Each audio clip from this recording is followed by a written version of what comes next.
First of all, please allow me to congratulate the Honorable Dr. Ashni Singh, Senior Minister within the Office of the President with responsibility for finance, who delivered so eloquently Budget 2022, describing the PPP Civic's vision for Guyana under the theme, steadfast against all challenges, resolute in building our one Guyana.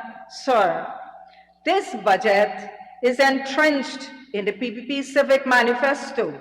It's a promise kept to the Guyanese people, withstanding who they are, where they are, or where they live.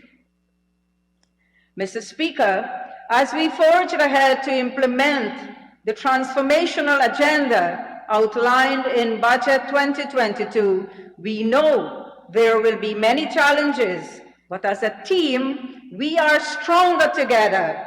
We will stand resolute and we will work to build our one Guyana for every Guyanese.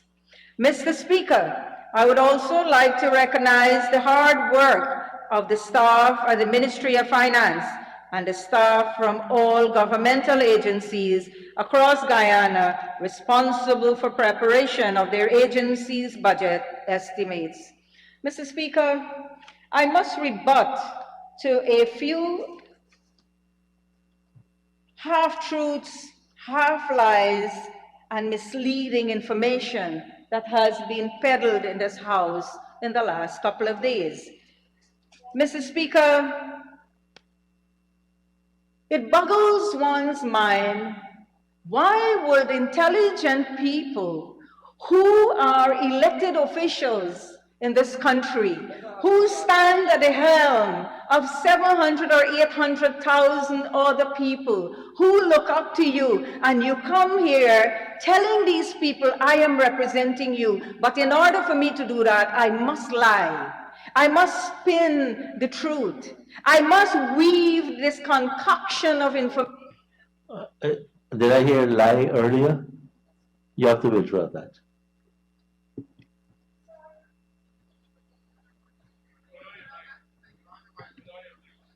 Sir, the concoction of the truth in our society is something that we ought not to do as legislators. Sir, we are people, when we walk in our communities, people look up to us and they look to us for leadership. When one does not read the budget presentation that was given to us in this beautifully prepared documentation, one cannot blame ourselves for ignorance. Sir, if one reads the budget, one will see that there are going to be 6 new brand hospitals that will be built across this country. Whom do you think that the 6 hospitals are going to serve? It is going to serve the ordinary man, woman, and child. It is going to serve the young and the old and in between. It is going to provide health care for all of us so we do not have to run to the Georgetown Public Hospital to seek medical help. How can we stand in this house or sit in this house and forget that that APLU AFC government in 2015-2020 rented a house and paid $12.5 million, and when the time came, it was proven that not a single tablet was stored in that house. Check the amount of money it would have probably refurbished or built a couple new health centers around the country. Mr. Speaker, COVID cash grant given to every household in this country, yet a legislator come here and spin the truth and producing lists that there are people who did not get the COVID cash grant. Or what is the list doing in her hands, and why was this list not given to the Minister of Finance so it could have been fixed in a timely manner? Where is the truth in that? Where is the representation in that? That particular MP should not be in this house because they did not represent the people they're supposed to represent.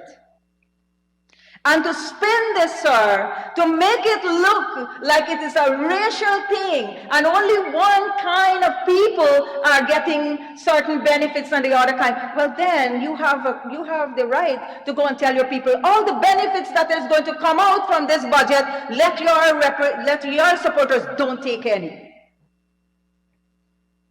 Sir, we sat here again so many times and we heard about how much Linden has been left aside, discarded.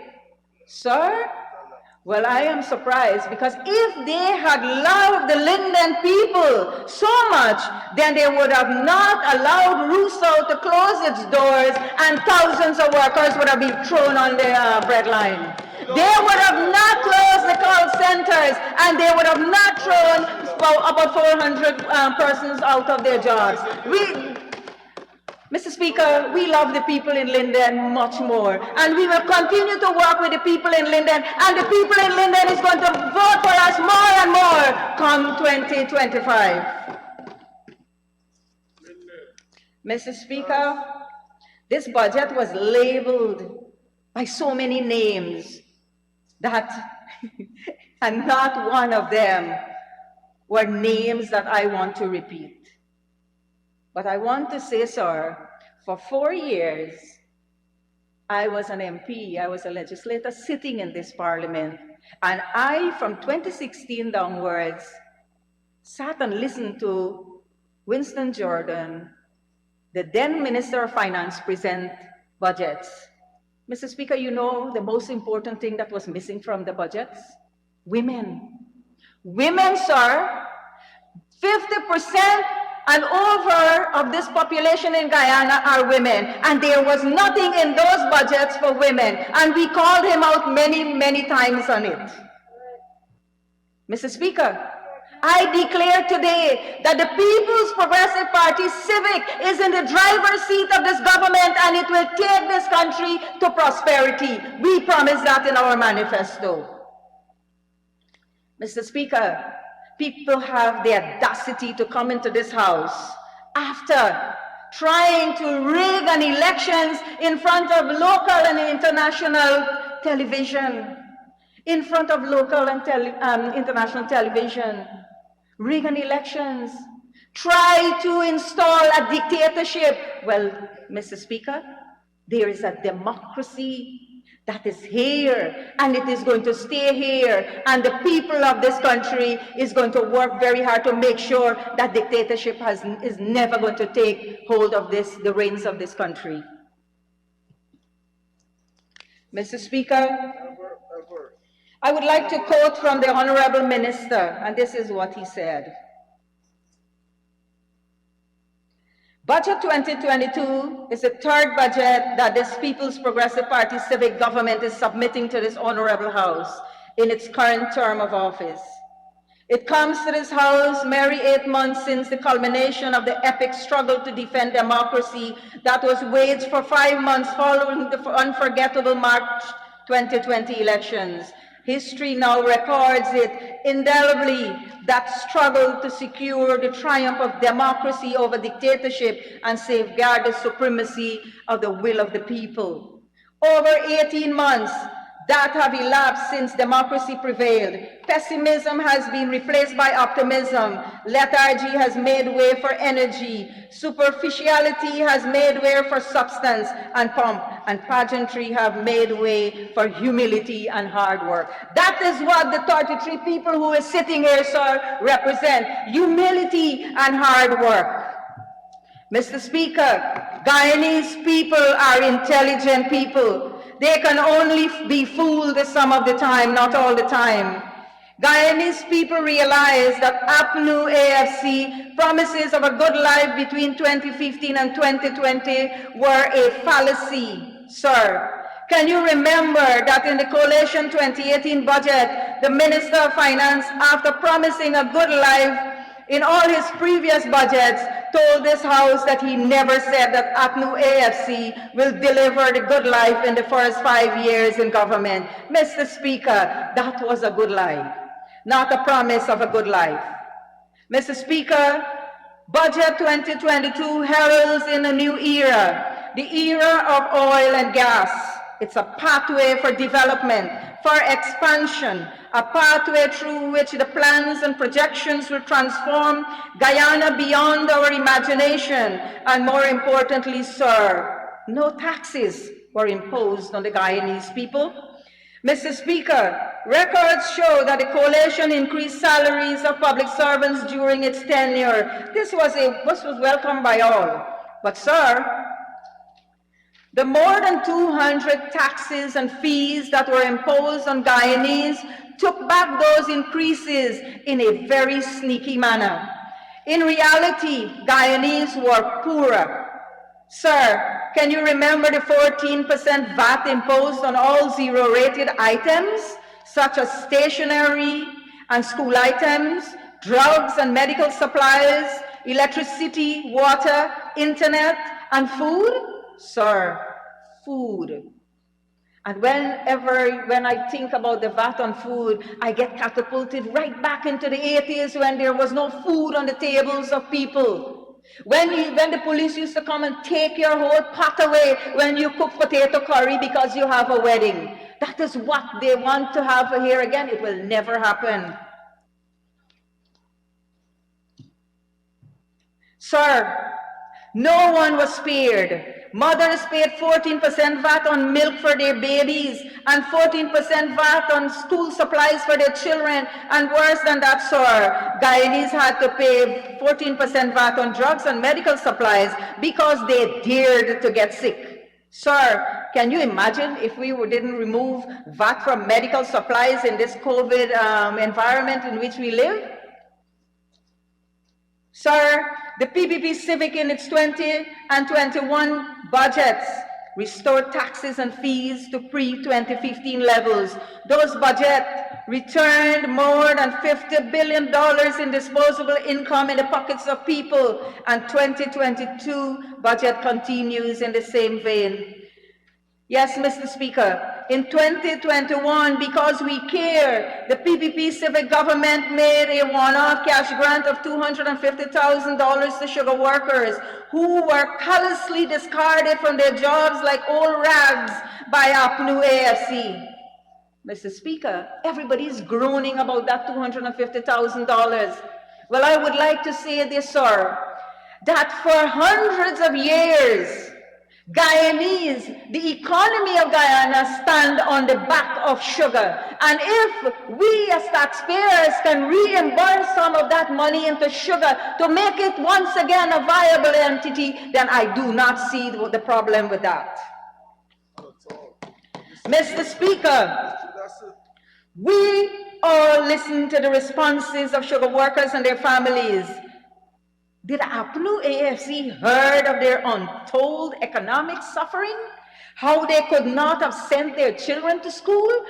Did they ever look backwards to see how the men were emasculated when they couldn't provide their family with money, clothing, rent, medical, or any other thing? Did they do that, sir? Of course not. Mr. Speaker, all workers across the government structure received a 7% increase in salary retroactive to January 2021. And sir, further, the tax threshold was increased from $65,000 to $75,000. Sir, 2021, December month, workers got an increase. But you're not hearing them say anything that with the threshold, that the workers also got an increase in their wages, because those taxes are now left in their pockets.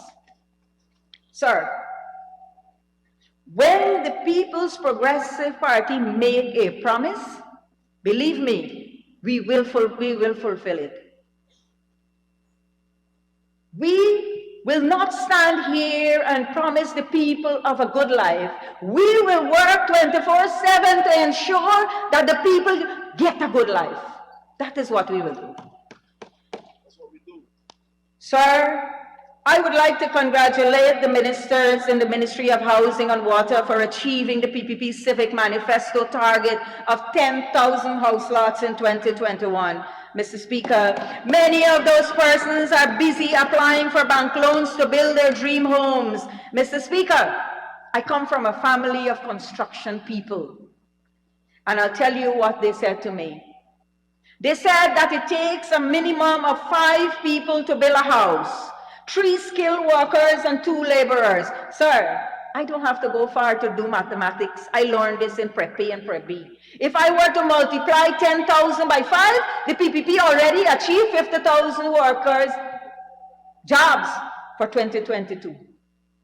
They already did that. And that is simple mathematics, multiplication. Honorable Member, the simple math, however, is that you need an extension to conclude. Mr. Speaker, I'd like to ask for the honourable member to be given 5 minutes more to conclude her presentation. Thank you, Honorable Member. You may proceed. Thank you. Sir, because we care, the PPP Civic will fulfill its promises of the 50,000 house lots in the next 3.5 years. Sir, all aspiring homeowners will be given a house lot. Sir, when we speak about infrastructure, our country, about our country and its infrastructure, I can imagine that when I go overseas and I look at places and I admire it, I always look backward and I say, why can't my country look like that? Well, now I have a vision in my mind what my Guyana is going to look like in the near future. Sir, building roads and bridges will not only improve communication between and among hinterland and coastland communities, it will beautify our country. It will save time, and time, sir, is money. Mr. Speaker, this investment will also create more jobs for our people. Sir, jobs created will put money in the pockets of our people. And again, we will achieve more than those 50,000 jobs that we have promised our people. Mr. Speaker, 2022 budget has a hefty sum allocated to the Ministry of Education. Every single parent I've spoken to so far, and this includes APNU AFC supporters, sir, welcome the increase in Because We Care cash grant and school uniform voucher, which is now going to be 30,000 per child. Parents welcome the support of the textbooks in school for their children. Parents further welcome the proposal of the school feeding program. Sir, when money is not spent by families to buy books and so on, mothers have more disposable income on hands to buy essentials for their families. Mr. Speaker, the section of our population that is most vulnerable are our elders. They give us life. They worked hard, they educate us, and they made us into the people who we are, and they do not need much from us. They just need us to pay attention to them, offer them love and some time. Sir, my colleagues on the opposite side in the past few days made all kinds of representation for our elders and their needs. Mr. Speaker, I would like the pension of our elders to be increased too. But what happened to AFC, APNU AFC in their 5 years of tenure? This is what they did, sir. And this is what I would like to remind the House. Sir, they callously took away the water and electricity subsidy from our elders. They forced our elders to pay 14% VAT on that water and electricity on top of everything. And sir, they imposed 14% VAT on the internet.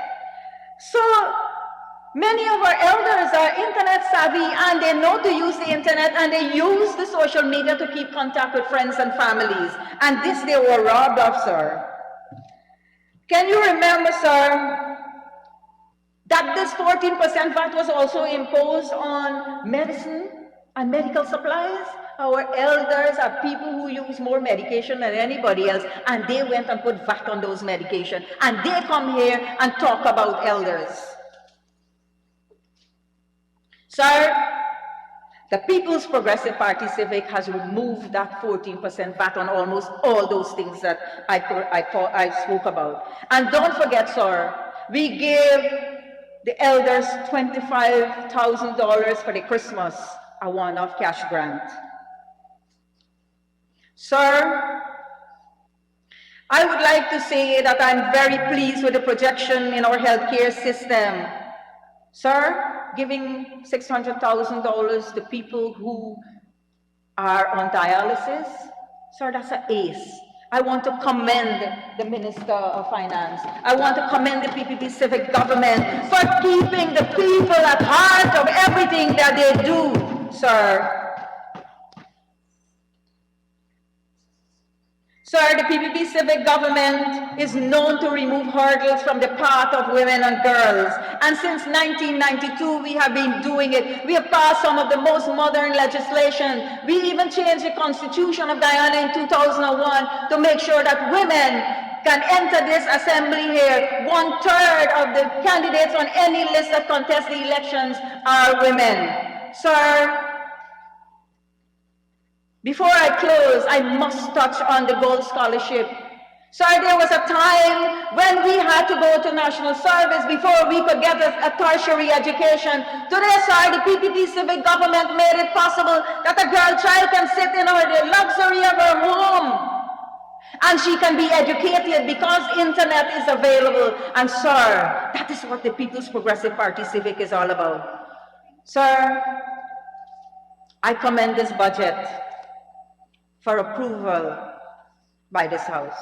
Thank you very much.